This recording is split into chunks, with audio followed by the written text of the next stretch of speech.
된 믿음의 사람들 첫 번째 시간입니다. 말씀을 드린 것처럼 주일 오후 예배는 당분간 성경 문답과 관련해서 진행을 하도록 하겠습니다. 여러분들이 본문을 읽었으면 아시다시피 이 히브리서 11장은 창세기에 있는 인물들이 어떤 방식으로 살아갔는지를 우리에게 가르쳐주고 있죠. 딱 한마디로 이야기합니다. 믿음이에요. 그래서 우리는 창세기를 읽을 때 믿음으로 해석을 할 필요가 있죠. 이 인물들이 아벨이, 에녹이, 노아가, 그리고 아브라함이, 이삭과 야곱이 어떻게 하나님과 관계를 맺었는지를 우리가 살펴볼 수 있는 아주 중요한 해석의 단초가 되는 그런 장입니다. 성경을 읽는 몇 가지 틀이 있어요. 그 중에서 아주 좋은 틀 중에 하나가 하나님 나라라는 관점이죠. 지난주에 설명을 드렸습니다. 예컨대 이렇습니다. 하나님은 하나님 나라를 창조하신 거죠. 이 우주를 창조하시고 이 세상을 창조하신 것은 그냥 너희들끼리 마음대로 살아가라 이런 의도로 창조하신 것이 아니라 하나님께서 통치하시는, 하나님이 왕이 되시는 하나님 나라를 창조하신 거예요. 에덴 동산은 그 상징입니다. 에덴 동산이라는 그 장소는 하나님 나라의 상징이 되는 곳이에요. 그곳에는 하나님의 말씀이 있었죠. 선악을 알게 하는 나무의 실과를 먹지 말라라는 그 말씀이 있었죠.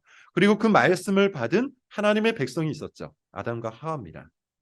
그리고 하나님의 복이 있었어요. 에덴 동산에는 하나님께서 주신 풍성함이 가득 차고 넘쳤어요. 그런데 여러분 어떻습니까? 사람이 그 나라의 왕이신 하나님께 반역을 해요. 하나님의 말씀에 불순종을 한 겁니다. 왕이신 하나님께 반역을 했으니 당연히 어떻습니까? 사망할 수밖에 없는 거죠. 그래서 성경이 말하는 죄는요, 세상이 말하는 죄와 다릅니다. 세상이 말하는 죄는 윤리와 도덕과 그리고 사회법을 어기는 거죠. 그러나 성경이 말하는 죄는 훨씬 더 근본적입니다. 하나님을 하나님으로 인정하지 않는 것, 그게 죄예요. 하나님을 나의 아버지와 왕과 주님과 목자로서 인정하지 않는 것, 그게 죄입니다.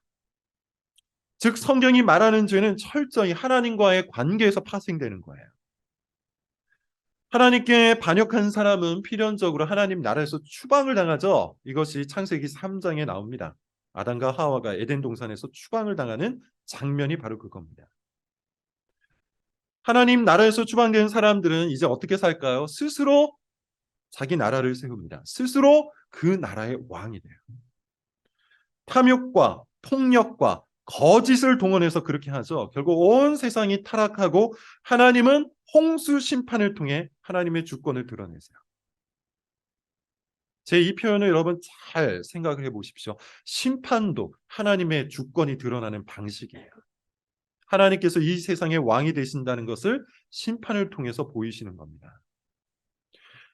그러나 하나님은 심판 중에도 자비를 보이시는데요. 그 중에 노아를 택하셔서 구원을 베풀어 주시죠. 그러나 사람들은 또 하나님께 반역해요. 그게 뭡니까? 바벨탑 사건이었어요. 하나님 나라에서 살기 싫다고 외치며 스스로 나라를 세웠고요. 스스로 거기에서 왕이 되고자 했어요. 하나님이 또 심판하시죠. 이번에는 언어를 혼잡게 하시는 심판이었습니다. 그러나 하나님은 여전히 실패하지 않으셨습니다. 그들 중에 한 명을 택하시는데 그가 바로 아브라함이에요. 아브라함은 아무것도 모르는 중에 택함을 받았고 하나님과 약속을 맺죠. 이 약속의 내용 여러분 다 아실 겁니다. 하나님께서 아브라함을 통해서 자신의 나라를 세우시겠다는 약속이에요. 아브라함에게 큰 민족을 이루게 하시겠다. 내가 너에게 약속의 땅을 주겠다. 그리고 그곳에서 하나님의 백성으로 살아가게 하시겠다. 이게 주께서 주신 약속입니다. 아브라함에게 준 이 약속은 그 자손들에게도 이어지는데요. 이삭과 야곱에게 그 약속이 주어지죠. 특히 야곱은 야복강 나루토에서 하나님과 씨름을 하고 이름이 이스라엘로 바뀝니다. 그리고 그의 12아들이 12지파가 되죠. 이것이 창세기의 드라마예요. 창세기의 드라마는 그런 의미에서 하나님의 나라가 건설되었고 하나님의 백성이 반역하기에 그 나라에서 추방이 되었으나 하나님께서 다시 사람을 택하셔서 자신의 나라를 건축해 가시는 이야기입니다.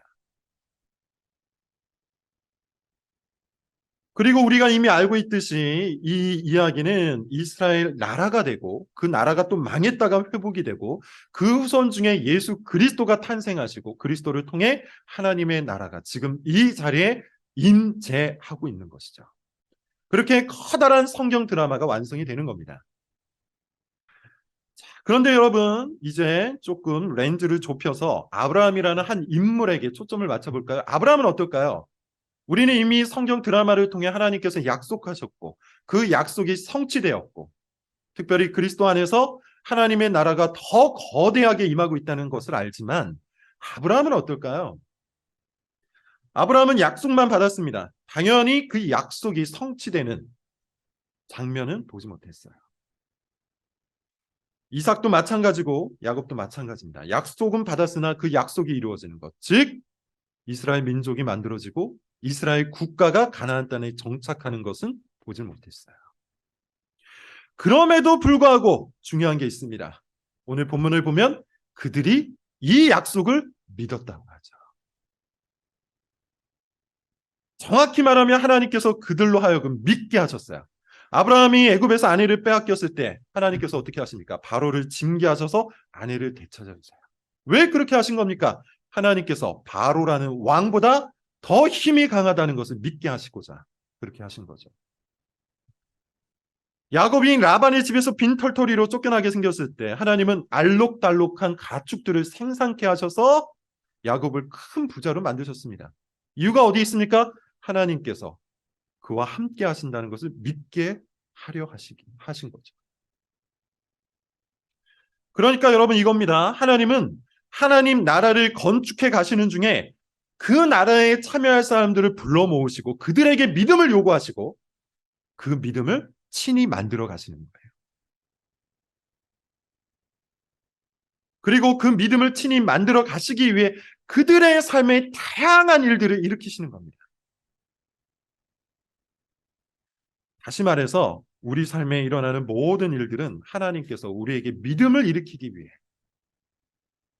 그 믿음을 통해 하나님 나라를 보게 하시기 위해 직접 각본을 쓰시고 직접 감독을 하신 하나님의 드라마인 거예요. 우리의 일상은, 우리의 인생은, 우리의 삶 속에 일어나는 모든 다양한 사건들은 사실 다 하나님께서 쓰신 각본입니다. 하나님의 드라마예요. 우리는 그것들을 통해 하나님을 알고 하나님을 믿게 되는 겁니다. 그리고 하나님 나라에 참여하게 되는 것이죠. 그러므로 여러분 오늘 설교의 주제는 딱 한 가지입니다. 믿어야 한다는 것이죠. 믿음이에요. 본문을 한번 보십시오, 여러분. 히브리서 11장은 믿음장이라고 불리는데요. 구약의 인물들을 모두 믿음의 사람으로 해석하죠. 그리고 그들이 어떤 믿음을 가졌는지를 아주 간단하게 말을 해주고 있어요. 그래서 사실 히브리서 11장은 구약을 해석하는 아주 중요한 자료가 됩니다. 특히 우리가 요즘 읽고 있는 성경 문답, 창세기 부분을 다루고 있기 때문에 여러분 같이 한번 살펴볼 필요가 있겠어요. 먼저 1절, 2절을 우리 같이 한번 읽어보도록 할게요. 히브리서 11장 1, 2절입니다. 시작. 믿음은 바라는 것들의 실상이요 보이지 않는 것들의 증거니 선진들이 이로써 증거.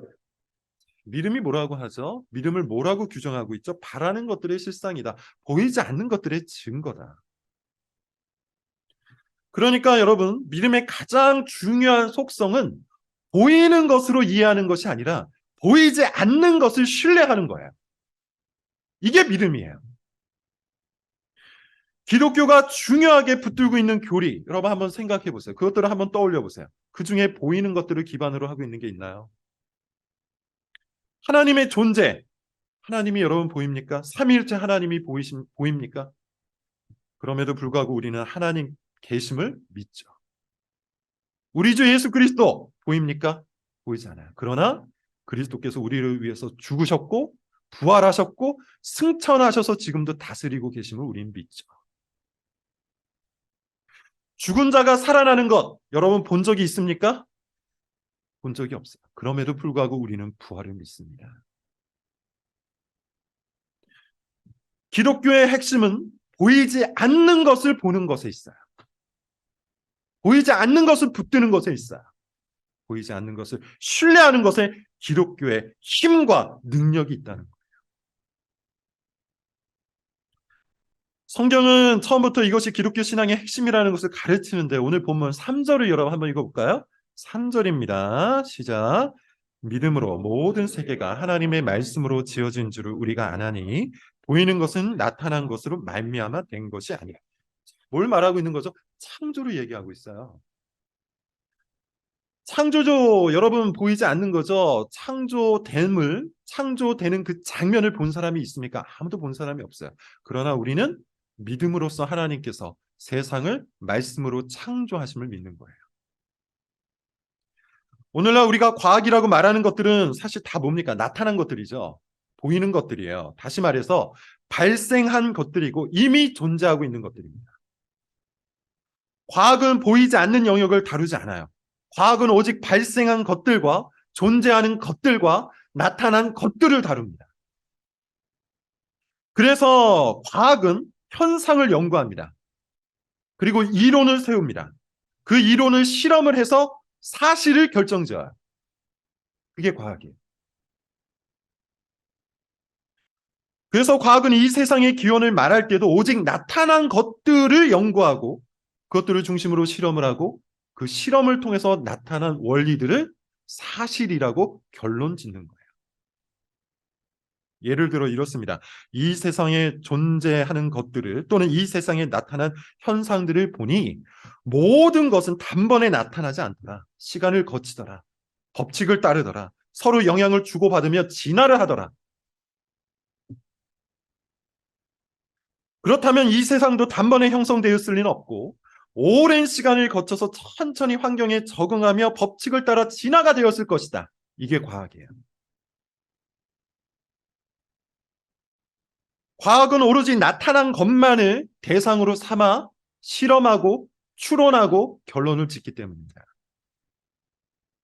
사실 이런 과학주의는 우리 생각에도 심대한 영향을 미치죠. 스스로 지적이고 스스로 객관적이고 스스로 주체적이라고 생각하는 사람은 항상 보이는 것만을 중심으로 생각하게 되는데 그것이 사실은 과학주의의 영향을 받은 겁니다. 보이지 않으면 믿지 않겠다. 설명되지 않으면 믿지 않겠다. 합리적이지 않으면 믿지 않겠다. 이런 생각이 머릿속을 지배하는 거예요.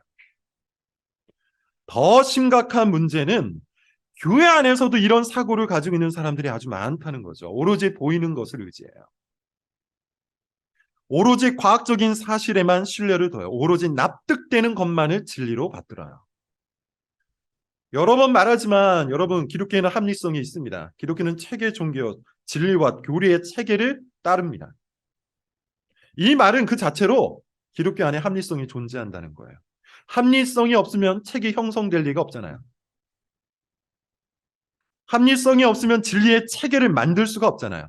그러므로 기독교 안에는 분명 합리성이 있습니다. 그러나 기독교의 출발, 기독교의 본질, 기독교의 중심부에는 믿음이 있어요. 합리성을 초월하는 믿음이 있어요. 믿음은 보이지 않는 것들의 증거예요. 예컨대 창세기 1장 1절이 기독교의 특징을 아주 잘 말해준다고 했는데 뭡니까? 태초에 하나님이 천지를 창조하시니라. 이 구절은 우리가 성경책을 열었을 때 가장 먼저 만나는 구절이에요. 성경이 가르치는 진리의 첫 문장이에요. 이 문장이 의미하는 바가 여러분 뭡니까? 하나님이 시간과 공간을 창조하셨다는 겁니다. 이것에 대한 논리적이고 과학적인 설명을 하지 않아요. 그저 이것을 선언합니다. 그리고 우리에게 믿음을 요구해요. 오늘 본문 3절을 여러분 보십시오. 믿음으로 모든 세계가 하나님의 말씀으로 지어진 줄을 우리가 아나니.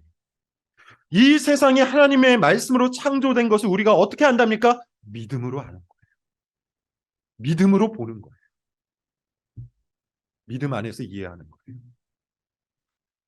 과학은 항상 연속적인 것에 의존을 하죠. 예를 들어 지금 중력의 법칙이 있으니 100년 전에도 중력의 법칙이 있었을 것이다.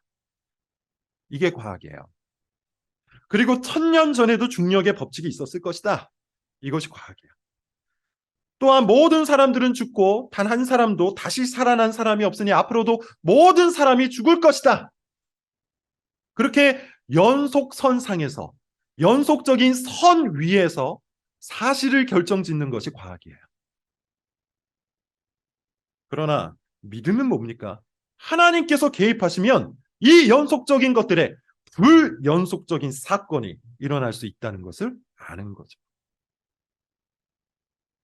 예를 들어 성경에 보면 이런 사건이 나옵니다. 태양이 멈추는 사건이 나와요. 당연히 과학주의자들은 불가능한 사건이라고 말할 겁니다. 왜냐하면 역사상 우리가 관찰을 시작한 그 역사상 태양이 멈춘 적이 한 번도 없기 때문이에요.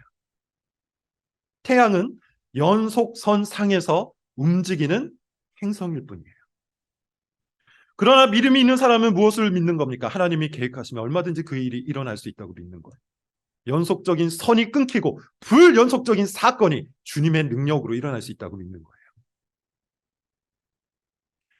성경에는 예수님께서 5개의 떡과 2개의 물고기를 5천 명을 먹이셨다는 기록도 있어요. 과학주의자들은 당연히 믿지 않습니다. 말이 안 되는 사건이라고 주장을 하겠죠. 지금 그런 일이 벌어질 수 없으니, 지금 그런 일이 벌어진 적이 한 번도 없으니 과거에도 그런 일은 벌어질 수 없다. 이게 과학주의입니다. 과학주의는 철저히 연속선 안에서만 팩트를 결정짓는 겁니다. 그러나 믿음이 있는 사람은 무엇을 믿죠? 하나님이 개입하시면 얼마든지 그런 일이 일어날 수 있다고 믿는 거예요. 그게 기적이잖아요. 연속적인 선을 끊고 불연속적인 사건이 하늘에서부터 임하는 것, 그게 기적이에요. 우리는 그것을 믿음으로 아는 거예요. 창조 사건도 똑같습니다. 창조 사건은 지금의 현상에 의존하지 않아요. 지금 눈에 보이는 것들을 갖고 이와 같은 것들이 과학적인 사실이니 과거도 그러할 것이라고 추정하지 않는 거야. 아무것도 없을 때, 나타난 것이 하나도 없을 때, 무에서 하나님께서 오로지 말씀으로 이 세상을 창조하셨다는 성경 기록을 믿는 거예요. 하나님이 하나님이시라면 당연히 이 일이 일어날 수 있다고 우리는 믿는 것이죠. 그러므로 창세기 1장 1절은 태초에 하나님이 천지를 창조하신다. 이 창세기 1장 1절은 우리가 믿는 사람인지 믿지 않는 사람인지를 가늠하는 중요한 구절입니다. 이 구절을 믿는 사람은 성경의 모든 것을 믿을 것입니다. 반면에 이 구절을 믿지 않는 사람은 성경의 모든 것이 믿기지 않을 거예요. 자, 여러분, 결국 성경은 우리에게 무엇을 요구한다고요? 믿음을 요구하는 거예요. 성경의 모든 기록은 우리에게 믿음을 요구하기 위해서 기록이 된 거예요. 그리고 하나님께서는 친히 우리 삶 속에 개입하셔서 우리에게 믿음을 만들어 가십니다. 4절을 여러분 한번 보세요. 오늘 본문 4절입니다. 같이 한번 읽어볼게요. 시작. 믿음은 아벨은 가인보다 더 나은 제사를 하나님께 드림으로 의로운 자라 하시는 증거를 얻었으니 하나님이 그 예물에 대하여 증언하심이라. 그가 죽었으나 그 믿음으로써 지금도 말하다. 창세기 4장에 기록된 사건이죠. 히브리서 저자는 이 아벨과 가인 사건을 믿음이라는 주제로 해석을 해주고 있어요. 아벨이 가인보다 더 나은 제사를 드렸다고 하는데 그 이유가 뭡니까? 어떤 사람은 아벨은 양을 제물 삼아 드렸기 때문에 하나님께서 받으셨고 가인은 곡식으로 제물 드렸기 때문에 하나님이 안 받으셨다. 이렇게 해석하는 사람이 있는데 전혀 그렇지 않습니다. 아주 잘못된 해석이에요. 레위기에 보면 하나님은 곡식 제물도 받으시기 때문이죠. 히브리서 저자는 단순히 아벨이 하나님을 믿었기 때문에 주께서 그 예물을 받으셨다고 기록해요. 하나님을 믿고 하나님을 신뢰하고 하나님을 의지한 인생이었다는 겁니다. 반면에 가인은 어때요? 여러분 가인을 한번 생각해 보세요. 가인이 하나님을 알았습니까? 몰랐습니까? 알았죠. 가인이 하나님과 대화를 했습니까? 안 했습니까? 대화를 했죠. 그런데 그는 하나님을 믿진 않았어요. 하나님께서 친히 오셔서 지금 너의 죄가 너를 집어삼키려고 문 앞에서 대기 중이니 너는 너의 분노를 삼가라. 이렇게 친히 말씀해 주셨는데 그가 그것을 따르지 않아요. 그의 동생 아벨을 죽여버립니다. 가인은 하나님을 알았지만 하나님을 믿지 않았어요. 자, 5절도 여러분 한번 읽어볼까요? 5절입니다. 같이 읽어볼게요. 시작. 믿음으로 에녹은 죽음을 보지 않고 옮겨졌으니 하나님이 그를 옮기심으로 다시 보이지 아니하였느니라. 그는 옮겨지기 전에 하나님을 기쁘시게 하는 자라는 증거를. 자, 에녹은 창세기 몇 장에 나옵니까? 5장에 나오죠. 창세기 5장에 에녹이 나오는데 그가 하나님과 동행하다가 하나님께서 그를 데려가셨다고 하죠. 히브리서 저자는 그 구절을, 그 사건을 믿음의 사건으로 해석해요. 즉 에녹이 평생 동안 하나님과 동행하는 삶, 곧 믿음의 삶을 살았다는 것이죠. 하나님과 동행한다는 것은 믿음의 삶을 살았다는 뜻이에요. 그분을 의지하고 그분을 신뢰하고 그분을 따라 살았다는 겁니다. 아마 노아 홍수 사건이 일어나기 전이었다는 것을 감안하면 에녹 시대는 모든 사람들이 하나님께 반역하고 자기 쾌락과 자기 만족과 자기 영광을 위해서 살 때였을 겁니다. 그런데 그런 시대, 그런 타락한 시대에 에녹은 어떻게 했어요? 보이지 않는 하나님을 여전히 신뢰했어요. 그리고 그분을 쫓았어요. 그게 믿음이죠. 그리고 그것이 하나님을 기쁘시게 했다고 합니다. 자, 7절을 한번 보겠습니다. 7절입니다. 시작. 믿음으로 노아는 아직 보이지 않는 일에 경고하심을 받아 경외함으로 방주를 준비하여 그 집을 구원하였으니 이로 말미암아 세상을 정죄하고 믿음을 따르는 의의 상속자가. 노아는 몇 장에 나옵니까? 창세기 6장, 7장, 8장, 9장까지 나오죠. 그런데 마찬가지로 히브리서 저자는 노아 사건을 믿음으로 해석해주고 있어요. 특히 노아야말로 보이는 것과 보이지 않는 것 사이에서 우리가 무엇을 택하며 살아가야 할지를 아주 잘 교훈해주고 있어요. 히브리서 저자는 이렇게 말합니다. 노아는 아직 보이지 않는 일에 경고하심을 받았다. 그게 뭐죠? 홍수 심판이에요. 언제 일어날지 알 수 없는 일이었어요. 심판을 하겠으니 너는 평생 방주를 만들라. 이게 주님의 말씀이었어요. 창세기 6장 3절에 의하면 아마도 이 말씀이 120년 전에 주어진 것 같아요. 못해도 100년이에요. 다시 말하면 노아는 100년 동안 전혀 일어나지도 않을 것 같은 그 일, 홍수 사건을 위해 자기 인생을 쏟아부은 거예요. 보이지 않는 그 일에 자기의 인생을 다 쏟아부은 거예요. 세상은 여전히 잘 돌아갔을 겁니다. 사람들은 여전히 잘 먹고 잘 살았을 거예요. 자기 영광과 자기 만족을 추구하는 사람들은 성공을 거두면서 살았을 거예요. 그런데 노아 홀로 보이지 않는 그 사건, 홍수 심판 사건을 믿었고 보이지 않는 그 말씀, 방주를 만들라는 주님의 말씀을 따른 거예요. 세상 사람들이 볼 때 얼마나 어리석었을까요? 100여 년 동안 아무 일도 일어나지 않는 세상에서 홀로 방주를 만드는 노아를 보고 세상 사람들이 얼마나 손가락질을 했을까요? 얼마나 비합리적이라고 생각했을까요? 얼마나 비과학적이라고 생각을 했을까요? 그러나 노아는 믿었고 그 믿음대로 구원을 얻었어요. 8절부터 10절입니다. 이번에는 아브라함 사건이죠. 8절부터 10절 우리 같이 한번 읽어보겠습니다. 시작. 믿음으로 아브라함은 부르심을 받았을 때 순종하여 장래 유업으로 받을 땅에 나아갈새 갈 바를 알지 못하고 나아갔으며 믿음으로 그가 이방의 땅에 있는 것 같이 약속의 땅에 거루하여 동일한 약속을 유업으로 함께 받은 이삭 및 야곱과 더불어 장막에 거하였으니 이는 그가 하나님이 계획하시고 지으실 터가 있는 성을 바랐습니다. 이번에는 아브라함과 이삭과 야곱이죠. 히브리서 저자는 이들 역시도 모두 믿음으로 살았다고 합니다. 그렇지 않습니까, 여러분? 하나님이 아브라함을 부르실 때 사실 아무것도 보이지 않았죠. 큰 민족을 이루겠다고 했지만 아브라함의 현실은 어땠어요? 자녀 한 명도 없었어요. 땅을 주고 민족을 이루게 해주겠다고 했지만 아브라함의 현실은 어땠어요? 나그네였어요. 떠돌이였어요.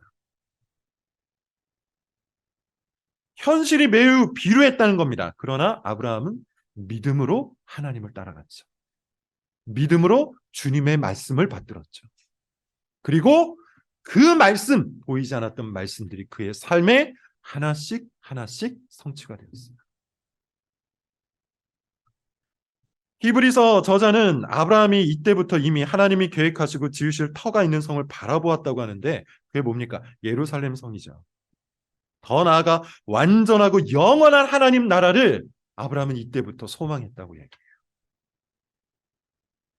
자, 우리는 오늘 성경을 어떻게 읽어야 하는지를 살폈습니다. 어떻게 읽어야 합니까? 딱 한 가지요. 믿음을 얻기 위해 성경을 읽으셔야 돼요.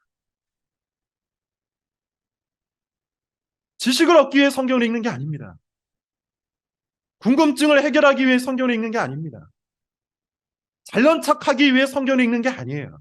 믿음을 얻기 위해 성경을 읽는 거예요. 성경 드라마는 하나님께서 사람들에게 믿음을 일으키기 위해 어떤 일을 행하셨는지를 기록한 겁니다. 그리고 그 하나님이 바로 우리의 하나님, 그 하나님 바로 우리의 아버지라는 것을 성경이 가르치고 있는 것이죠. 그러므로 오늘도 우리에게 요구되는 것은 믿음이에요. 오늘 설교의 결론입니다. 6절이에요. 6절 우리 같이 한번 읽어보도록 하겠습니다. 시작. 믿음이 없이는 하나님을 기쁘시게 하지 못하나니 하나님께 나아가는 자는 반드시 그가 계신 것과 또한 그가 자기를 찾는 자들에게 상 주시는 이심을 믿어야 할지. 믿음이 있어야 돼요. 어떤 믿음입니까? 그 믿음이 겨냥하는 내용이 뭡니까? 하나님이 계신 것을 믿으셔야 돼요. 절대자이신 하나님, 이 세상의 주권자이신 하나님, 이 세상을 다스리시고 통치하시고 자기의 뜻대로 창조하셨다가 또한 심판하시는 그 하나님, 그 하나님을 믿어야 돼요. 또한 그 하나님을 우리가 어떻게 믿어야 합니까? 자기를 찾는 자들에게 상 주시는 이심을 믿어야 돼요. 그 하나님이 주를 찾는 자들에게 선대를 베푸신다는 사실, 은혜와 자비와 긍휼을 주신다는 사실을 믿으셔야 돼요. 그래서 종교개혁자 칼빈은 기독교 강의에서 믿음의 핵심을 뭐라고 얘기하냐면 하나님께서 우리를 돌보시는 아버지 되심을 믿는 것이 진짜 믿음이라고 얘기해요. 철학자들도 신의 존재를 철학적인 증명을 통해서 믿습니다. 그러나 그들은 그 신이 자신의 아버지라는 것은 믿지 않아요. 우리가 정말로 하나님을 믿는다면 하나님께서 나를 매우 세심하게 돌보시는 아버지 되심을 믿어야 돼요. 그게 참된 믿음이에요. 하나님께서 우리를 위한 아버지, 우리를 돌보시는 목자라는 것을 믿지 못하면 사실 우리는 하나님을 믿는 게 아닙니다. 그러므로 여러분, 이제 우리가 할 일은 이겁니다. 첫 번째, 성경을 읽으십시오. 믿음의 눈으로 성경을 읽으십시오. 믿음을 일으키기 위해 성경을 읽으십시오.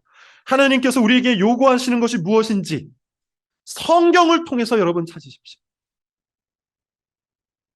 성경을 읽지 않으면 믿음을 얻을 수가 없습니다. 성경을 읽지 않으면 보이지 않는 것들을 볼 수가 없습니다.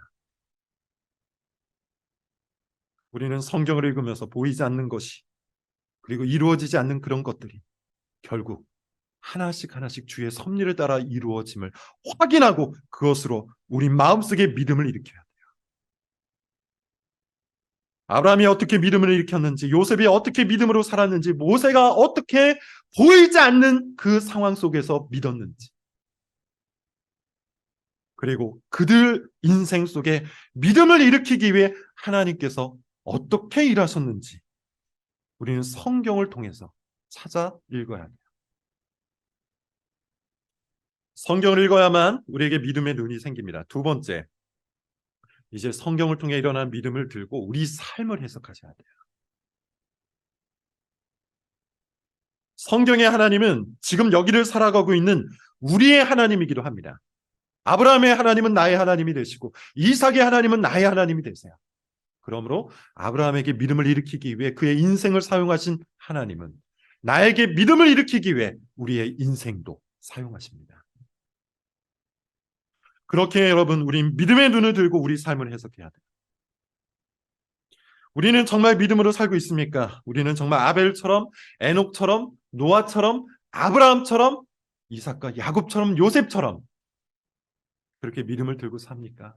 보이지 않는 것들을, 이루어지지 않은 그런 것들을 주의 말씀이기에 믿음으로 붙들고 삽니까?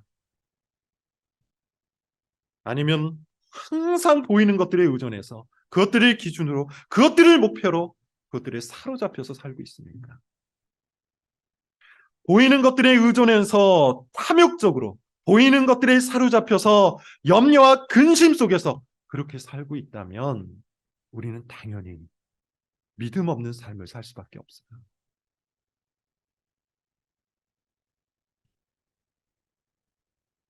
믿음을 들고 사십시오.